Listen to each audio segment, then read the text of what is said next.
Sir, ರಾಜ್ಯದಲ್ಲಿ CM ಕೂಗನ್ನ ಎತ್ತಿದ್ದಾರೆ. Rajanna ಅವರು ಆ ಬಗ್ಗೆ ಪ್ರಶ್ನೆ ಮಾಡಿದ್ದಾರೆ. ಅದು ಅವರ ಅಭಿಪ್ರಾಯ ಅವ್ರು ಹೇಳ್ಕೊಂಡಿರ್ತಾರೆ. ದಲಿತ ಸಮಾವೇಶದ ಬಗ್ಗೆ ಗೊತ್ತಿಲ್ಲ ನನಗೆ.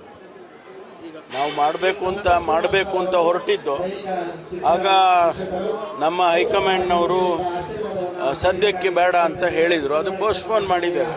ದಲಿತ ಸಮಾವೇಶ ಬದಲಾಗಿ ಶೋಷಿತರ ಸಮಾವೇಶ ಅಂತ ಮಾಡಬೇಕಂತ ಇಲ್ಲ, ಏನಾದರೂ ಗೊತ್ತಿಲ್ಲ ನನಗೆ. ನಾವು ಪ್ರಾರಂಭ ಮಾಡುವಾಗ ಪ್ರಾರಂಭದಲ್ಲಿ ನಾವೊಂದು ಸಮಾವೇಶ ಚಿತ್ರದುರ್ಗದಲ್ಲಿ ಮಾಡಿದ್ದು, SC/ST ಸಮಾವೇಶ ಅಂತ ಚುನಾವಣೆಗೆ ಮೊದಲೇ ಮಾಡಿದ್ದು.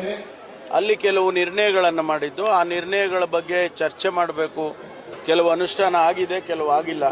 ಅದಕ್ಕಾಗಿ ಅದು ಚರ್ಚೆ ಮಾಡಬೇಕು ಅಂತೇಳಿ ನಾವೆಲ್ಲ ಸೇರಬೇಕು ಅಂತಿದ್ದು. ಅಷ್ಟರಲ್ಲಿ ರಾಜಕೀಯ ಕಾರಣಗಳಿಗಾಗಿ ನಮ್ಮ ಹೈಕಮಾಂಡ್ನವರು ಈಗ ಸದ್ಯಕ್ಕೆ ಬೇಡ ಅಂತ ಹೇಳಿದರು. ಅದರ ಆಧಾರದ ಮೇಲೆ ಪೋಸ್ಟ್ಪೋನ್ ಮಾಡಿದ್ದೇವೆ. ಮುಂದೆ ನೋಡೋಣ.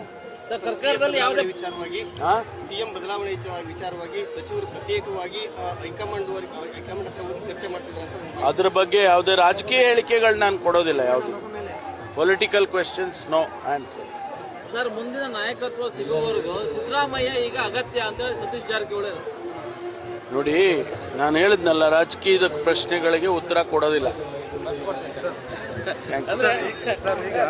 ಸರ್, ಚಳ್ಳಕೆರೆ ಗ್ರಾಮಾಂತರ ಠಾಣೆ ಮಾಡಬೇಕಂತ ಸಾಕಷ್ಟು ಒತ್ತಡ ಇದೆ.